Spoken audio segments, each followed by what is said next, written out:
Hello and welcome to another session where today we are going to explore a little further some basic logic puzzles.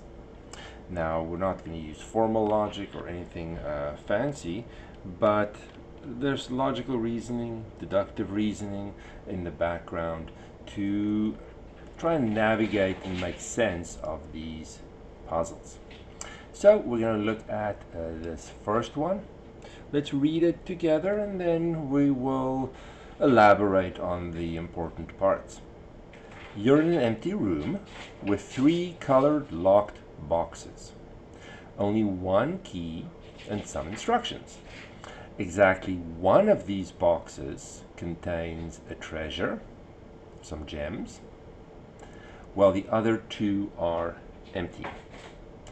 At least one, so one or more of the boxes has a true statement. At least one or more has a false statement. We want to determine which box contains the gems and of course understand and explain our, at least navigate and track our method and our reasoning through this. So we're not going to write an essay here.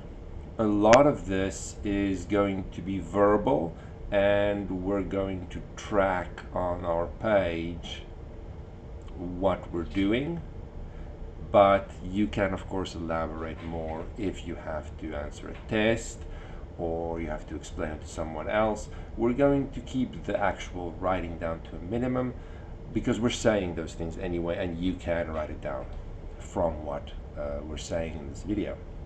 So these sentences are very important, that we know there is a true box and there is a false box, but we don't know. The third one could be one of the 2 true ones or one of the 2 false ones. We don't know all of them and we don't know which one it is either. So here are the statements. The gems are on the desk, the gems are in this box, the gems are on the floor. Okay, so I'm going to move this so that we can have more space. And I wrote down what each colored box says because we're going to have to remember that and probably look at it, refer back to it over and over and over.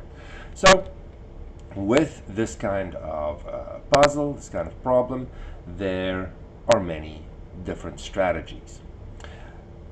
Throughout, I'm going to demonstrate a few different strategies, but it is certainly a challenge to face a problem and now come up with a strategy. It doesn't have to be the absolute best strategy. Very often these have multiple ways of going about them.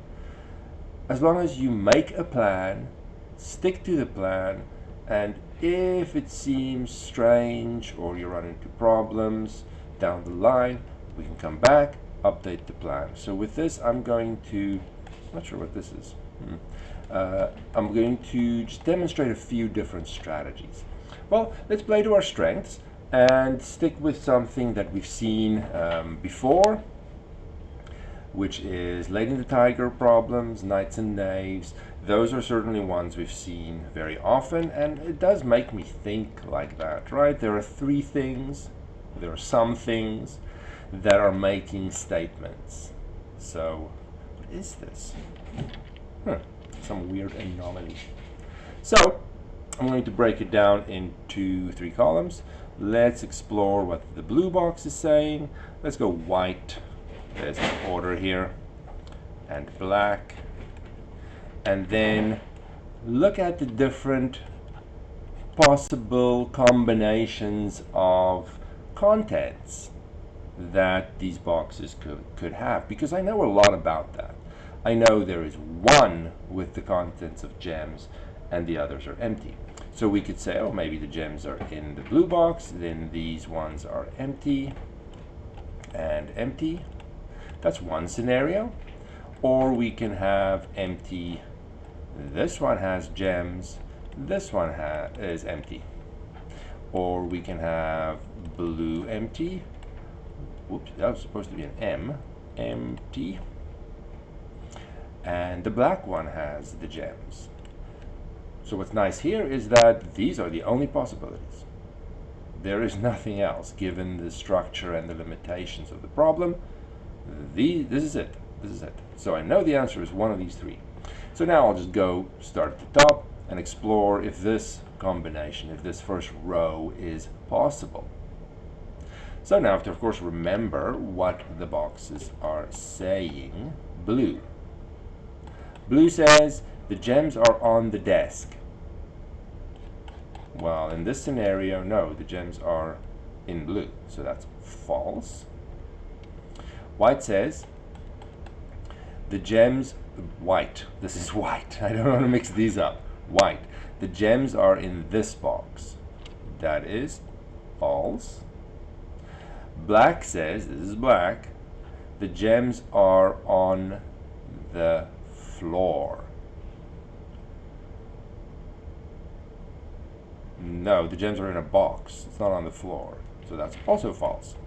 And now I go to the essentially the rules for this puzzle, for this game, that at least one of them is true, at least one of them is false. In this scenario, all three are false, so that is not possible. Don't be confused with the black and the white box here. I'm looking at the lines to represent the color, just how I chose it. Then, so this is out. Nope, it's not happening. It's inconsistent. It doesn't match all the information that I have. Then I just go to the next one. Empty, gems, empty. Blue says the gems are on the desk. No, the gems are in a box, not on the desk. Regardless of the contents of blue, its statement is false. White says the gems are in this box. Given this that I'm exploring, that is true. Black says the gems are on the floor. No, they're in a box. So, given all the information I have, at least one of these is true and at least one of these is false. This is certainly possible. Now, unless this is some trick question that can't actually be solved,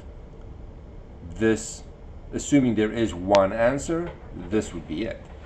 But if we don't want to make that assumption, we want to be more clear and confident, we would have to eliminate and explore all the other possibilities. And if this is the only one that remains, okay, now I am 100% sure the problem was solvable and this is it. So let's explore the last, for practice anyway. Empty, empty gems. Blue says the gems are on the desk.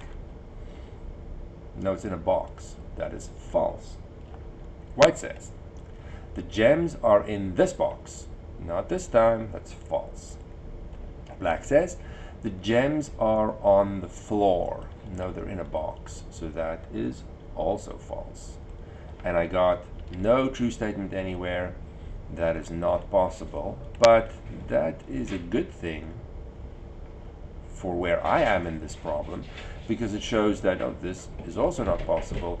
In my list of 3 possible results or answers that could happen, I eliminated all but one, and therefore this one must be correct, and the gems are in the white box.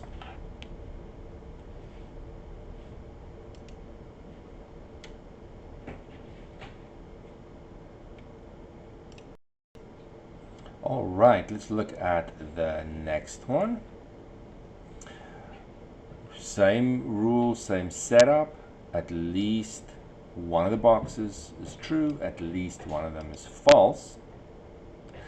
And we have exactly one box with gems in it. Here are the 3 statements. And let's move this up so I don't need it. I copied them over here. So now, the whole point of this discussion is to demonstrate different starting strategies that could be viable. And I don't want to feel boxed in with a strategy. Oh, I have to use this strategy. No. go with what you feel makes sense, and once you have a plan, stick to it. If you don't like it later on, come back to the start, think, ooh, what else could I have done here? Is there maybe a simpler, smoother path through this? And it starts with my strategy. So I want to demonstrate some different strategies. Well, we can still list our boxes. Blue, no, let's go white again, and black. But this time I'm going to list all the true-false combinations that they could have in their statements. Now, you might be tempted to say, oh, this is the first, or a first option. I want to structure my list in a systematic way so that I have a complete list, right? But this is not a valid possibility. I don't need to list this because I know there is at least one true, there is at least one false. So one option for a combination is to have two trues and a false. So let's change this guy to a false, but it can also be true, false, true. And it can also be false, true, true. Are those the only ones? Well, no, there could be two trues and a false, and then yes, I do have at least one of each, but it could be two false and a true, and then I still have one of each. So we could go false, false, true. We could go false, true, false, and we can go true, false, false, and those are also valid. Now, don't immediately dismiss this just because I have a longer list of things to check. Sometimes the length of this is deceptive, and if each one is super easy to check versus something that seems short but it's more complicated to navigate, this one might actually be simpler. I'm looking for something straightforward, that I know that if I just work through this, I'm going to get the answer. There is no real complexity. With the right choice, with an appropriate choice of strategy, I remove a lot of complexity, and then it's just a matter of time. Time is not the issue here. Complexity is the issue. So let's have a look. So now I'm looking at the top scenario. I might as well start at the top. I just randomly listed these, right? You could have made a list that looks different as long as they still have 6 of options. I need my list to be complete. So now let's have a look. Blue says, there are 3 boxes in this room. That is true. It's supposed to be true. That checks out. White says, white is this one. 2 boxes in this room are empty. Well, based on the setup of the problem, only 1 box has gems, so 2 boxes will always be empty. This is true. It's supposed to be true. Black is over here. Black says, this box is one of the 2 empty boxes. Well, in my scenario, that is a false statement. This box is not one of the 2 empty boxes, which means it has the gems. There is nothing here that contradicts any given information. But it might be a little strange for you at this stage because it's also the first one. So I'm not sure perhaps at this stage, well, how would I get a not possible?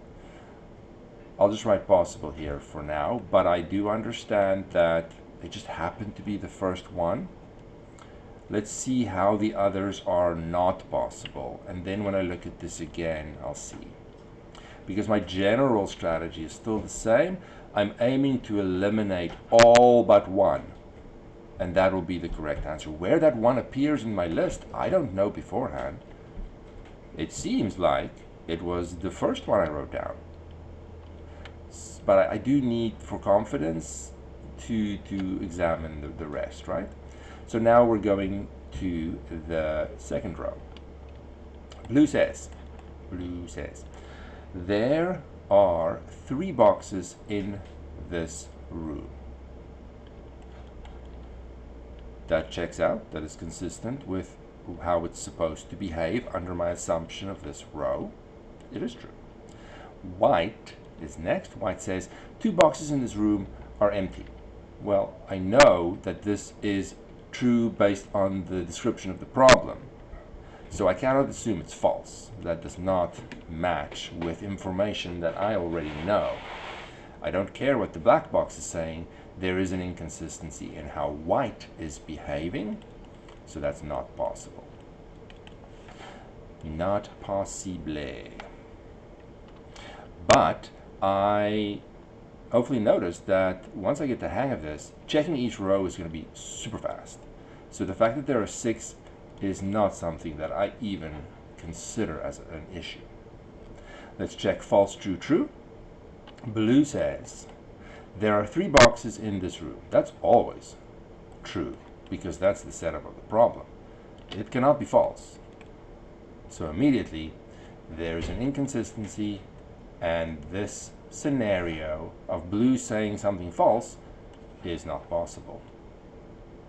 See, that was very, very fast. Let's check the next one. If we start remembering what the boxes say, blue cannot be false. Blue is true. There are 3 boxes in this room.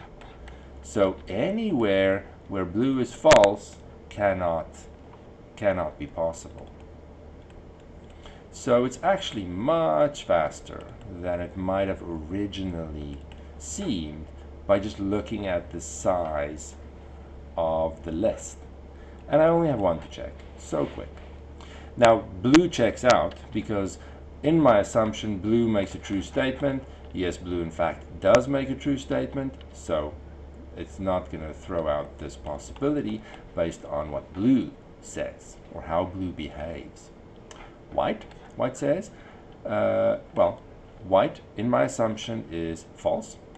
White says 2 boxes in this room are empty, but that is always factually true. That's the problem I am working with. So this time white is a little bit of a problem. It is not consistent with how it's supposed to behave according to the rules of this puzzle. And you see very quickly that the one I happen to have listed first is the only one that is consistent with all the information, and therefore that has to be the correct answer. So there's a lot of lessons here. Even if you like the strategy or not, and even if you're never going to use this, there's a lot of lessons here that I'm aiming for a strategy to simplify the journey through the problem. At face value, something that's longer and bigger might still have that simplicity. I don't want to dismiss it just because of appearances. And that is something worth thinking about. All right, we're on to the next one. Now again, my goal here is to demonstrate different strategies. One isn't necessarily better than another. It's just options that I have available that I can consider and pick one that suits me the best.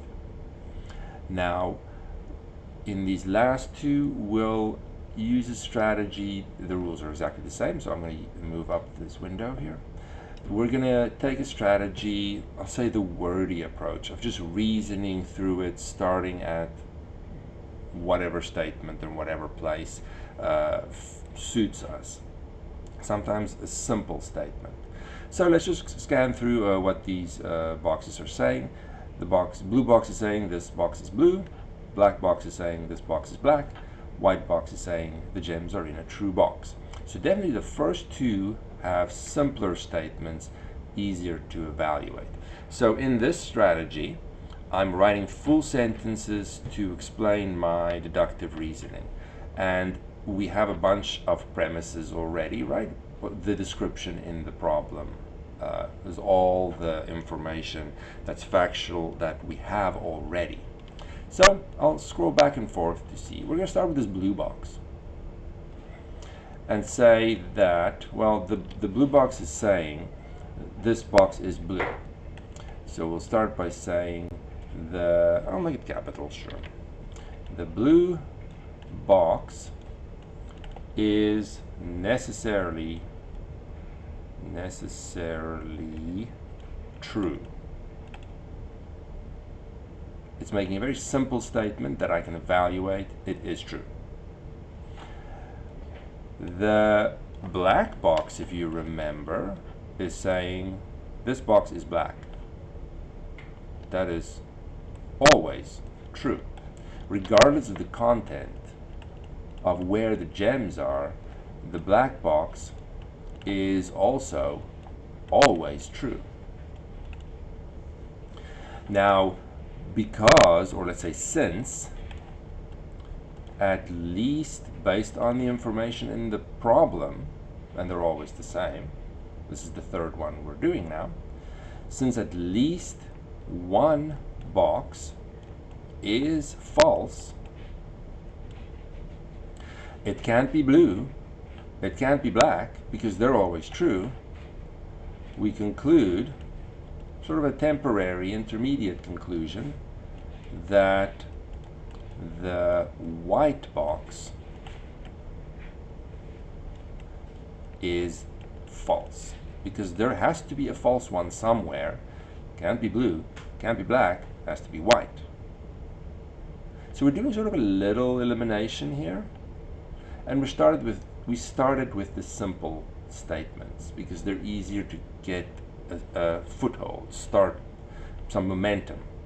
So now we know blue is true, black is true, white is false. And now we can look at what white is saying because we now know a little bit more about the white box. It says the gems are in a true box. That is false. Let's just slow down and think about it carefully. So this statement is not true. So the opposite is true. When I say the gems are in a true box, that's false. So what do we know? So we now know the gems are in a false box, the opposite of what white is saying. And white is the only false box. So white is the only false box. Let's move this up a little. And so, that's weird, what is this? Weird E. And so we conclude that the gems are in the white box. So see, different strategy, though we are using similar principles inside, but this strategy requires that I start somewhere, and that changes depending on what the statements are.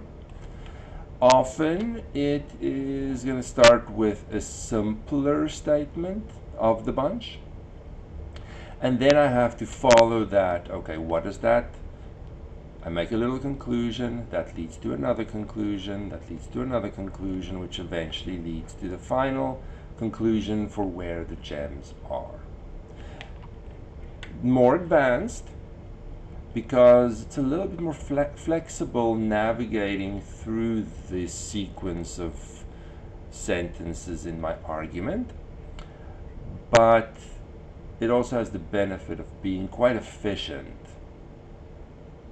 if I can correctly navigate it. Everything I'm saying, or every conclusion I'm making, has 100% confidence. Just an alternative strategy, so you know your options and you're aware of what suits you and what might be a good starting point for you. We could certainly have done this with one of the previous strategies. I'm just trying to mix it up to give you some options and see how these compare. Welcome to MathCats, where we aim to better understand mathematics. Join us weekly for discussions on elementary, high school, through to university math. You can request the next topic by leaving a comment on our YouTube channel or by emailing us at mathcats314@gmail.com. And as always, remember to like and subscribe. Thank you. All right, let's do one more, because I'll call it the wordy strategy. I guess the more pure deductive reasoning strategy has some complexity to it. There's a trade-off for that efficiency that some might struggle, and I don't want you to feel forced to use it at all. I'm giving you the options. You can do these problems really with any one of those, probably, those strategies. But let's go through another wordy one. Same setup, different statements. Let's go. So let's see what they're saying. Blue box says this is the blue box. So immediately I'm thinking, this is a very simple statement that I can evaluate without knowing anything else. Mental note. Black box is saying the blue box is empty. So I'm thinking, it's a simple statement, but I would need to know more about the contents before I can reliably evaluate this. Medium level. It's not helping. It's not a starting point necessarily, and not an easy one. I could go on an assumption of, let's suppose the blue box has gems versus not. Then I can follow the black box and see what it says. That's a little bit more complicated. So blue is definitely easier so far. And then white says the blue box is true. Okay, that is a simple statement. I would need to start with the blue box first, though, before I can say anything here. So based on this initial, knowing my strategy is going to be the wordy one. Based on this initial run through and scan, the blue box is a good one to start with. That doesn't mean I'm going to start with it and it's going to work perfectly. Well, okay, it is in this case because I planned it. But we have to let go of requiring perfection right away. I could start with a strategy and it is just going to be a disaster. But I'm still learning from that. And it's okay to backtrack and say, what else could we have done? Let's try something else. Now I'm demonstrating the specific strategy here. But if I don't like it, and I've started it, I'm like, I don't know where to start. All of these seem complicated. Go for another strategy. It's okay.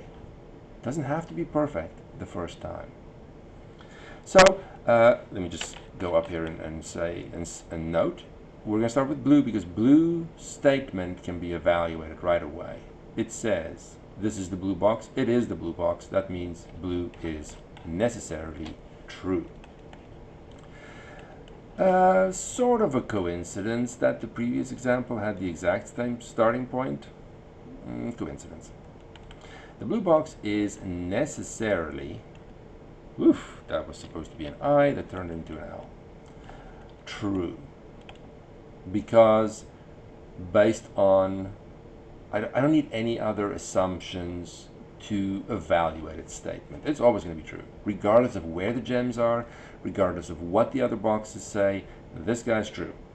So it's a good place to start. Not always going to be like this. That's the challenge of the wordy strategy. So let's now go, now I know a little bit about blue, and white references blue in its statement, saying the blue box is true. Well, the blue box is true. So white's statement is also true. So we can say, therefore, conclusion, little conclusion. White is also true. I didn't know that until I made progress with blue. Now again, there has to be a true and a false. I have two trues already. So we'll elaborate with this sentence. Since there must, oopsie, that's a U and an S. must be at least one false statement. It must be black. Oopsie, I'll capitalize. It must be the black one. That is a weird B. I'm going to go with it. The other two are already true. Black is the only one that's left, and so it has to be false. Now let's look at what it says, because now we have more information before we look at its statement, and we can now evaluate that statement. It says the blue box is empty. We now know that's false. It must be false.